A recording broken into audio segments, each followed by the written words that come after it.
1, 2, Freddy's coming for you. 3, 4, better lock your door. 5, 6, grab your crucifix. 7, 8, better stay up late. 9, 10, never sleep again. Eli painajainen Elm Streetillä. Täyttää 40 vuotta ja Warner Bros. Julkaisi vihdoin 4K:na tämän ensimmäisen Nightmare on Elm Street-leffan.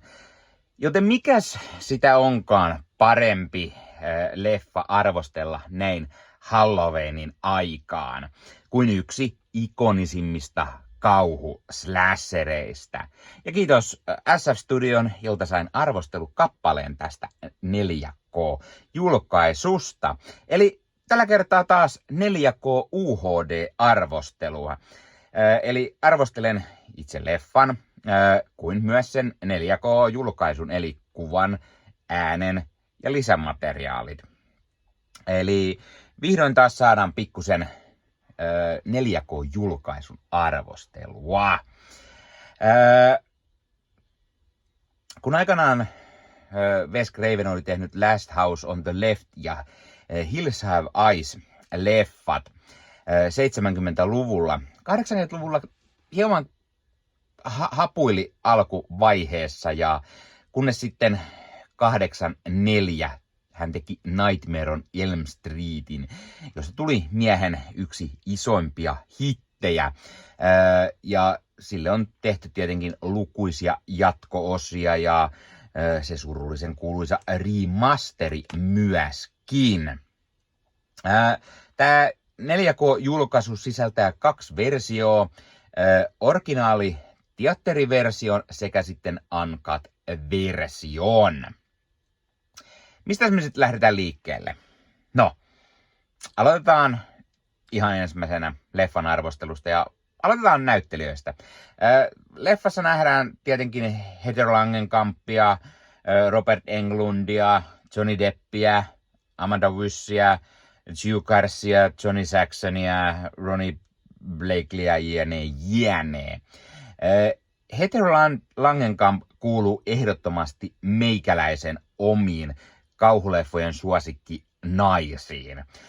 Hän on kuten Jamie Lee Curtisin Laurie Strode, kova kirkumaan, mutta ottaa asiat omiin käsiin pysäyttääkseen murhaajan, eikä jää vain avuttomana kuolemaan.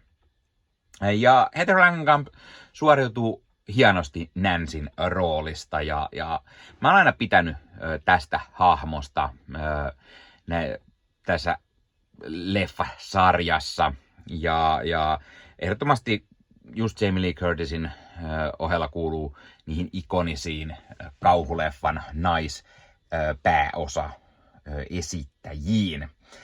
Robert Englund näyttelee tietenkin Freddy Kruegeria, niin kuin moni varmasti tietää, ja hän on puolestaan niin kuin heittämällä oma suosikki kauhuleffan pahis, ja varsinkin just slasher-puolella.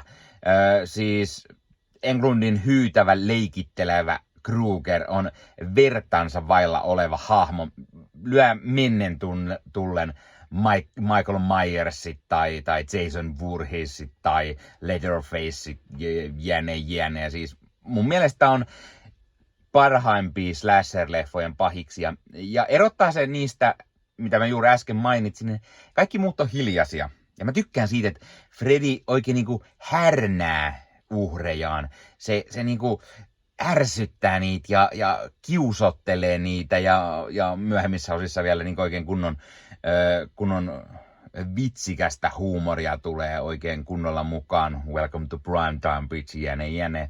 Ja sen takia mä tykkään just Freddy Kruegerista. Leffassa nähdään myös nuori Johnny Depp.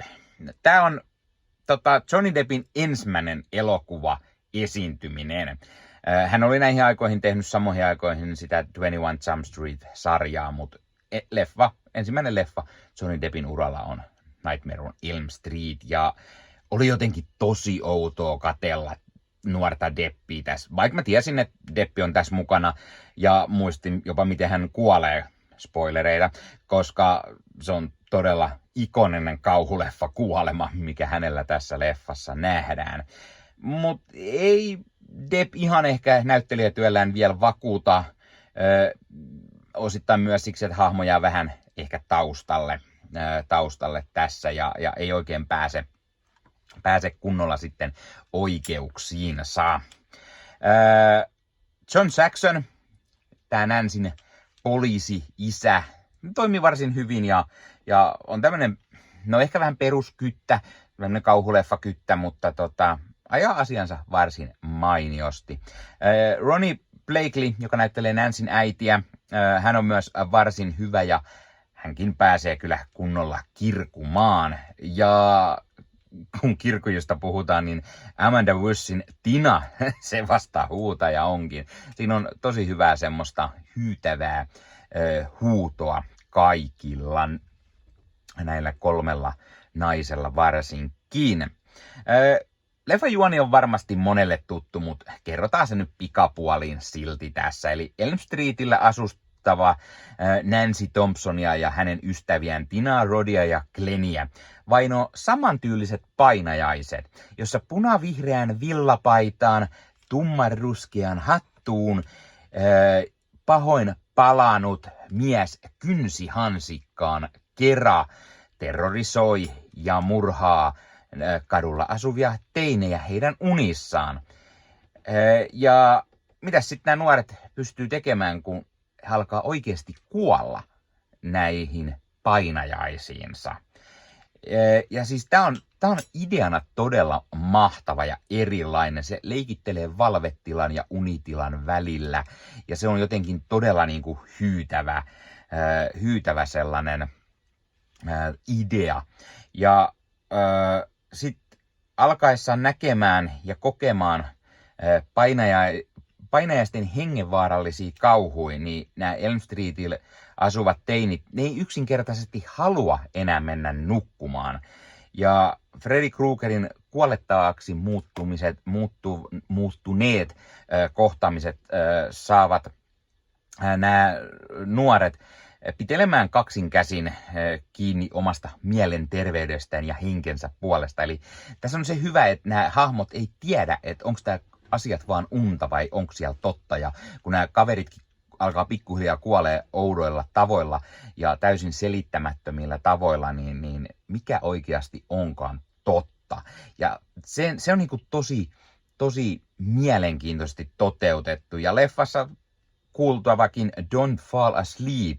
Siis hitto, se idea siitä, että tämä Boogeyman, niin kuin mörkö, jahtaa unissa ja voi tappaa niissä ja silloin kuolee oikeasti. Ja leffan lapset ei uskalla nukahtaa, ne pelkää, että Freddy tulee tappamaan heidät.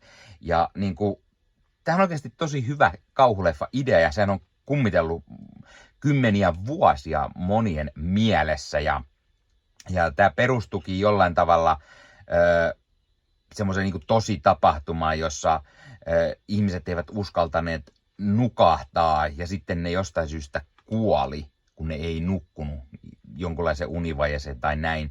Ja siitä ja jostain Wes Cravenin omasta unesta hän sitten keksi tämän idean tälle elokuvalle. Ja mikä idea, tämä on todella kutkuttava idea. Ja kauhuleffa, jossa murhaaja vie lopulta voiton. Vai viekö? Onko se loppu vaan unta? Ja jos se murhaaja on unien valtias, niin eikö se murhaaja vie voiton, on se unta tai ei se ole unta? Koska se on tosi mielenkiintoinen myös tämä leffan loppu. Ja mä rakastan niitä leffan musiikkia. Charles Bernsteinin musat on mahtavat. Ne on tosi hyytävät ja ikoniset. Tämä leffa vaan ei järin pelottava enää tänä päivänä ole. Sen on nähnyt kuinka monet kerrat. Osittain myös siksi, että se on tämmöinen kasarin alkupuoliskon. Ne kauhuleffat on helposti sellaisia, että ne saattaa olla hiukan, varsinkin nämä slasher-leffat, hieman semmosia, no ehkä koomisia tänä päivänä, ja se ei ehkä ole niin pelottava sitten enää, varsinkin jos nyt on nähnyt useita kertoja.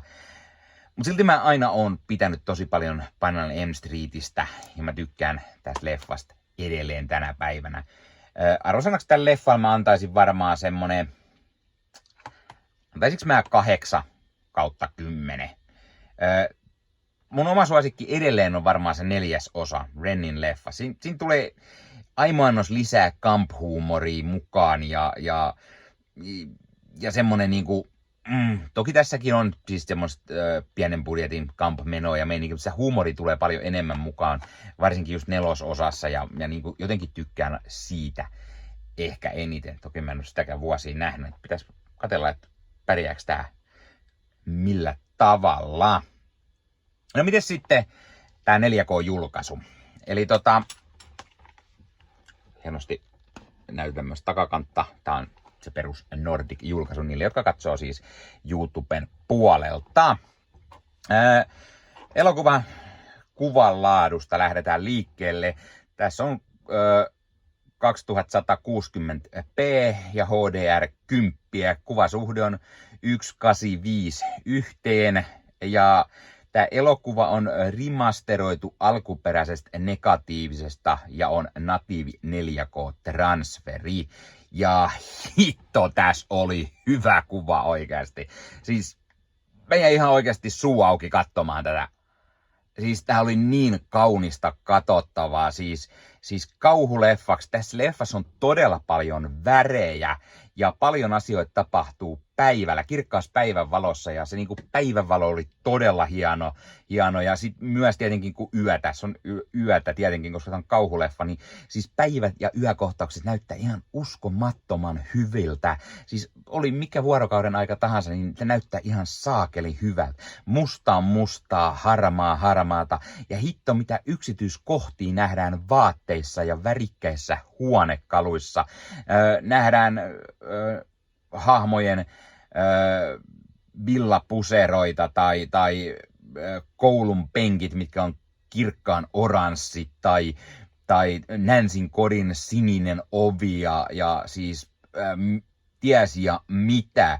Ja mikä tietty tärkeää, Freddy Kruegerin villapaita on ihan saakelin nätti. Siis sen vihreä ja punainen on todella hyvän näköisiä ja vihreäkin erottuu vielä tosi hyvin pimeissäkin kohtauksissa, ettei se ole pelkkä semmoinen musta, vaan niin kuin se oikein näkyy, että siinä on vihreätä ja niin kuin toimii tosi hyvin. Tai sitten kun mennään boiler roomiin, niin siellä se likaisuuskin näkyy oikein kunnolla.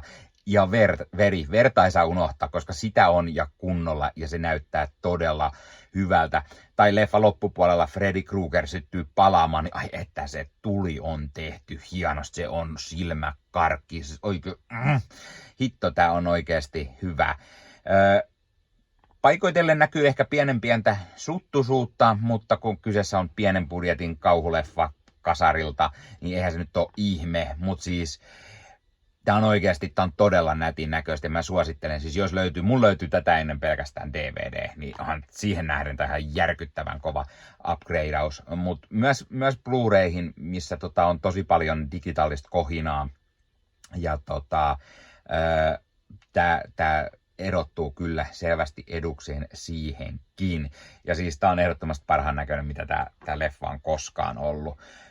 Mä annan helposti kuvalle 10/10. Mä siis pidin tosi paljon tästä 4K-julkaisusta kuvan laadullisesti. Mutta mitä sitten ääni? Elokuvan ääniraita oli myös uudelleen remasteroitu Dolby Atmoseksi, eli kyllä Dolby Atmosta löytyy. Ja se on ehkä tosi etupainotteinen, mutta kyllä siellä muuallakin jylisee, varsinkin pari kohtaa, missä koirat haukkuu, niin kuuluu oikein joka puolelle. Tai kun Krugeri vetää veitsi käsillään, viiltelee metallia vastaan, niin ai että. Ja se Charles Bernsteinin soundtrack jylisee mahtavasti, on ihanan creepyä. Mutta jotenkin ei niinku, se ei ihan ollut semmonen niinku täys wow.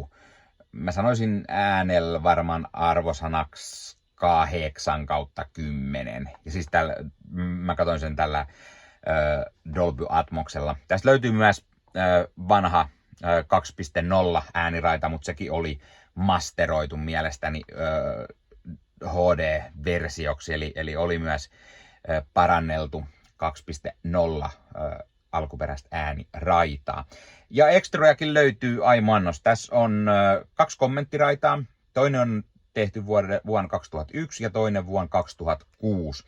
Ekassa kuullaan Wes Cravenia, Heather Langenkampia, John Saxonia, Zacchaeus Heitkiniä ja tokassa Craveni, Langenkampi, Heitkin, Robert Englund, Robert Shaw ja ties ja ketä, siellä oli tosi iso lista porukkaa.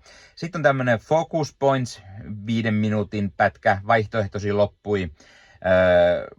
3 kappaletta kestää 5 minuuttia. The House That Freddy Built, The Legacy of New Line Horror, 23-minuuttinen dokkari. Never Sleep Again, The Making of A Nightmare on Elm Street, 50 minuuttia. Night Terrors, The Origins of Wes Craven Nightmares, 16 minuuttia. Ja tässä on ihan hyvä määrä sinänsä lisämateriaalia, pari tunnin verran lisämateriaalia, mutta ne on kaikki vähän vanhoja. Et on selvästi sellaisia, että ne on käytetty jo aikaisemmin. Ne on ollut aiemmissakin julkaisuissa mukana. Mä olisin kaivannut tähän semmoisen kunnon 40-vuotias dokkarin tai niinku haastattelusetit. Joku, missä haastatellaan tekijöitä. No joo, Wes Craven on kuollut, mutta haastateltaisiin vaikka Freddy Kruegeria, eli Robert Englundia ja sitten Nancyn näyttelijä Heather Langenkampia. Tai jotain elokuvan historioitsijoita tai jotain muita nykypäivän kauhuleffan tekijöitä vaikka ja mitä mieltä he on ollut. Jotain tämmöistä mä olisin kaivannut, koska tää on nyt 40-vuotis julkaisu, niin jotain mä olisin kaivannut lisää ekstrojen puolelta. Mutta kyllä mä nyt sanoisin, että arvosanaksi niillä ekstroilla mä antaisin se 7/10, eli varsin toimiva. Ne ekstrat on kaikki tällä samalla levyllä, eli tää on ihan yhden levyn julkaisu. Tässä tuli myös steelbookia ja sitten maailmalla tuli vielä tämmöistä vähän hienompaa ekstra julkaisua, missä on lisää härpäkkeitä. Mutta siis oikeasti, tää on yksi parhaita tämän genren, tämmöisen slasher-genren kauhuleffoi. Mä oon aina tykännyt tästä eniten ja tykkään edelleen tänä päivänäkin, tai tästä elokuvasarjasta ainakin. Pitäisi katsoa muitakin jatko-osia jossain kohtaa. Sen lisäksi tää on ihan uskomattoman hyvä tää 4K-julkaisu. Siis ihan saakelin kova kuvanlaatu ja Atmos ääniraitakin varsin toimiva. Tämmöisen niinku kasarin alun slasher pienen budjetin kauhuleffaksi, niin tosi hyvä ääniraita. Ja kaikennäköistä lisähärpäkettäkin pääsee sitten katsomaan, jos leffan tekemiseen liittyvät asiat kiinnostaa. Hei, kerro kommenteissa, mitä mieltä sä olet Nightmare on Elm Street-leffasta? Tykkäätkö, etkö, miksi et?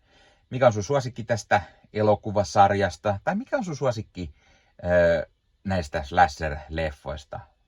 Banana Elm Streetillä, Halloween, Friday the 13th, Texas moottorisaamurhaajat tai joku muu.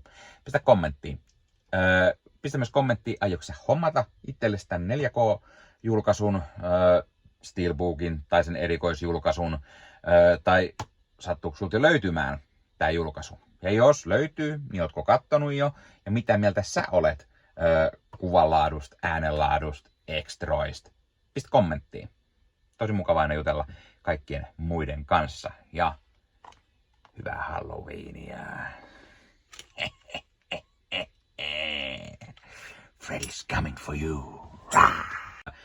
Ja hei, jos katsot YouTuben puolelta, niin pistä peukkuu, jos pistä kanavatilauksen muistokellosta päälle. Näitä aina, koska tulee uusia videoita ja sen lisäksi auttaa kanava kasvamaan. Eli kiitos kaikille, jotka olette kanavan tilanneet.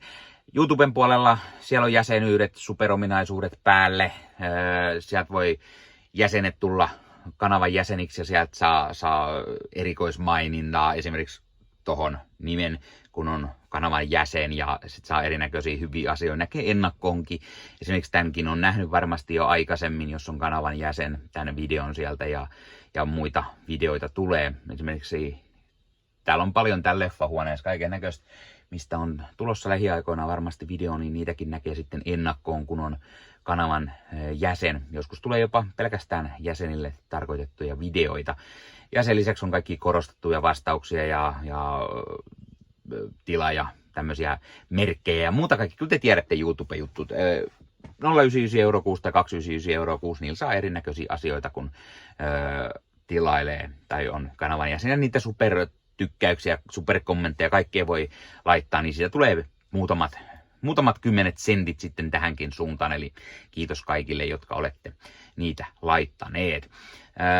Ottakaa Leffahullu somekanavat haltuun, Instagrami, TikTokki, Facebook-sivusto, jäne. Meikäläinen tekee Marvel Podcast Suomea, Star Wars Podcastia ja sitten sen lisäksi meikäläinen kuuluu Leffamediaan, jos on yli 30 sisältötuottajia, jotka rakastavat leffoja ja sarjojen katsomista, niiden arvostelemista ja kaikkeen leffoja ja sarjoihin liittyvää. Sieltä löytyy leffa- ja sarja-aiheiset uutiset, huhut, trailerit, sieltä löytyy haastatteluja, kaikennäköistä leffa- ja sarja-aiheesta. Ja jos taas haluat ostaa fyysisiä leffoja, niin suomikassu.fi verkkokaupasta voi käydä ostamassa itselleen 4K DVDtä, Blu-raytä. Siellä kun käyttää koodia Leffahullu, saa 5 € alennusta, kun ostaa yli 60 €. Mikä se mukavampaa? Pikkualennus, ostaa leffat ja sarjaiset fyysinä hyllyyn, koska koskaan ei voi tietää, koska kun suoratoistopalvelu lähtee muokkaamaan leffoja, poistamaan niitä valikoimastaan. Usein kuvan ja äänenlaatu kärsii, koska suoratoistopalvelun pittivirta ei riitä. Kun leffa on fyysinä hyllyssä, siinä on paras mahdollinen kuvan ja äänenlaatu ja silloin niin kuin tietää, että varmasti saa laatu. Sen lisäksi fyysinen leffoissa on esimerkiksi bonusmateriaaleja elokuvan tekemisestä. Ostat jonkun erikoisjulkaisun, tyylikäs steelbook vaikka tai premium-julkaisu, niin tulee kaikennäköistä lisähärpäkettä myös mukana, magneetteja, julisteita, kirjasta, vihkosta sen leffan tekemisestä, kaikennäköistä muuta mukavaa. Sen takia fyysinen formaatti on aina jees. No niin, tämä oli Leffahullu podcast tällä kertaa. Ei muuta, ensi kertaa. Se on moro.